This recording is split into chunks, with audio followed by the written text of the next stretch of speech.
അനുഭവങ്ങൾ പാളിച്ചകളിലെ അവസാനത്തെ ഒരു പാട്ടാണ്. അനുഭവങ്ങൾ പാളിച്ചകളിൽ നിങ്ങളറിയാം, സത്യനാണ്, അയാളെ തൂക്കിക്കൊല്ലാൻ പോവാണ്.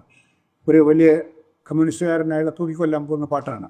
ആ തൂക്കിക്കൊല്ലാനായിട്ട് അന്നത്തെ വെളുപ്പിന് തൂക്കിക്കൊല്ലും. ആ രാത്രി പാടുന്ന പാട്ടാണ് അഗ്നിപർവ്വതം പുകഞ്ഞു ഭൂചക്രവാളങ്ങൾ ചുവന്നു എന്ന് പറയുന്ന പാട്ട്.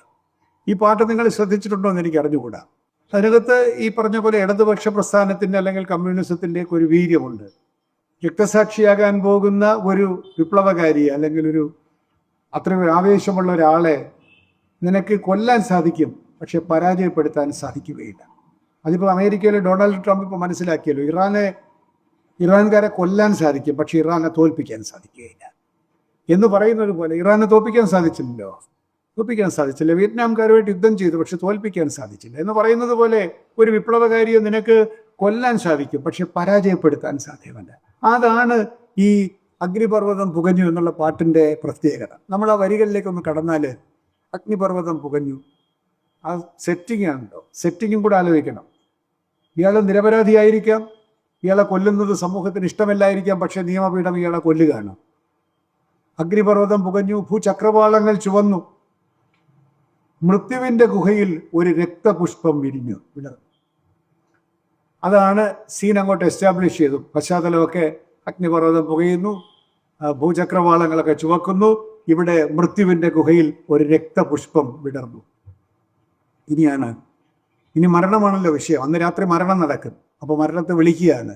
ഡെത്ത് ബി നോട്ട് പ്രൗഡ് എന്നൊക്കെ ജോൺ ഡണ്ണിൻ്റെ പഴയ കവിത നമ്മൾ പഠിച്ചിട്ടുണ്ട്. മരണം എന്നീ അഹങ്കരിക്കണ്ട, ഡെത്ത് ബി നോട്ട് പ്രൗഡ് എന്ന് പറയുന്ന ടോണാണ്. കഴുക മരണത്തെ വിളിക്കുകയാണ്. ഹേ കഴുക, കറുത്ത ചിറകുമായി താണു പറന്നീ കനലിനെ കൂട്ടിൽ നിന്ന് എടുത്തുകൊള്ളൂ.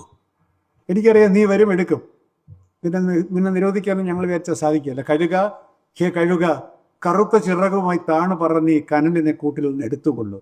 അപ്പൊ നിന്റെ വിചാരം നീ ജയിച്ചു എന്നാണല്ലേ? അല്ല, നീ എടുത്തോണ്ട് പോക്കോ, പക്ഷേ നാളത്തെ പ്രഭാതത്തിൽ ഈ കനൽ ഊതി ഊതി കാലം ഒരു കത്തുന്ന പന്തമാക്കും. നീ കനലിനെയാണ് എടുത്തത് കേട്ടോ, അതിനെ പന്തമാക്കി മാറ്റും കാലം എന്ന് പറയുന്ന ഒരു ഡയസിറ്റി ഉണ്ടല്ലോ, അതാണ്. അടുത്തതോ, ഗരുഡ, ഹേ ഗരുഡ, ചുവന്ന ചിറകുമായി താണു പറന്നീ പവിഴത്തെ കൂട്ടിൽ നിന്ന് എടുത്തുകൊള്ളൂ. നാളത്തെ നിശീഥത്തിൽ ഈ മുത്ത് രാഗി കാലം ഒരു നക്ഷത്ര ജ്വാലയാക്കും. നീ എന്നാ ചെയ്യും? കോട്ടയംകാരുടെ ഭാഷയിൽ പറഞ്ഞ നീ ഇതെടുത്തോണ്ട് പക്ഷെ കാലം ഇതിനെ നക്ഷത്ര ജ്വാലയും പന്തവുമാക്കി മാറ്റും. നീ എന്ത് ചെയ്യും എന്ന് ഞാനൊന്ന് കാണട്ടെ എന്ന് കാലത്തിനെയും മൃത്യുവിനെയും വെല്ലുവിളിക്കുന്ന ഒരു ടോൺ. അതൊരു വിപ്ലവകാരിയുടെ മരണത്തിന് ഇതിനേക്കാൾ ഉചിതമായിട്ടുള്ളൊരു ടോൺ കൊടുക്കാറുണ്ട് ഈ പാട്ടിൽ.